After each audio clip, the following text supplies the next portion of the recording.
Hey y'all, Professor Kilowatt here, giving you another psychological snapshot of your favorite comic book characters. As a licensed clinical social worker, I'm going to love taking over this one. So let's talk about the duality of the Hulk, the Incredible Hulk, or Bruce Banner, and that thereof Logan, or also AKA known as Wolverine. Now, somebody brought to my attention that there was a point in time in the comic books where Hulk and Wolverine were set down side to side. Oh no, Infinity War. So the aspect is that these two individuals are capable of killing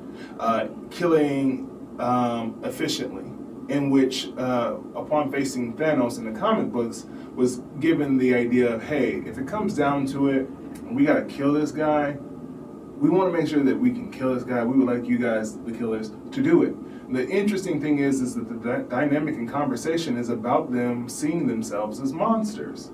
But why is that? Why is that?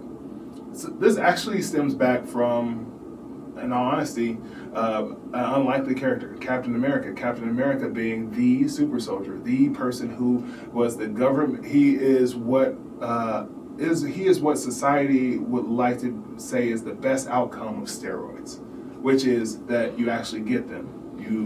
You take them and then you have long-lasting effects that last you for the rest of your life, where you can jump faster, look greater, be stronger, and fight for the American way. The trouble with that in the comic books is the fact that other people got hip to the super soldier program and started to create their own. Thus, you get Weapon X, the Weapon X program out of Canada, and you get Thaddeus Russ's program with gamma radiation, in which creates the Incredible Hulk. These two quote-unquote monsters are made from government spending and black ops missions, or more or less the idea of how can we create a weapon. They're both seen as weapons, and it should be seen as synonymous that as they refer to themselves as monsters, they are also referring to themselves as tools of a government or tools of an institution in which they were made or developed outside of their own circumstances, whether it be the giving of adamantium underneath onto the skeleton of Wolverine, or just being exposed to the gamma radiation in which Bruce Banner was exposed to.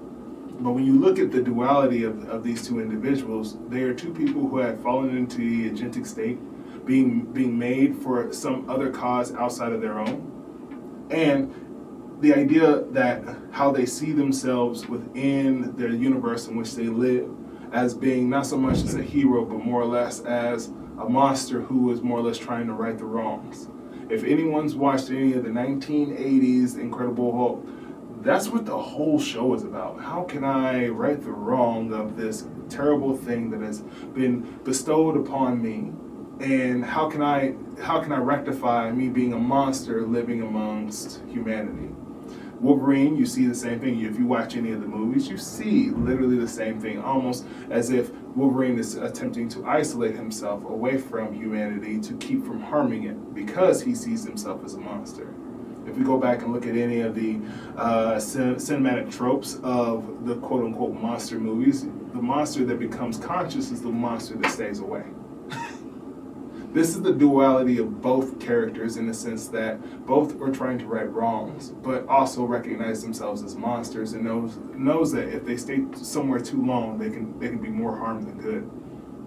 But it is also a conundrum to be placed in, to be known as a person who does the killing, to be asked to do the thing that you don't want to do, which is constant of both these characters. Well, like and comment in the section below. I want to know what you think about this. We'll see you next time. Take care.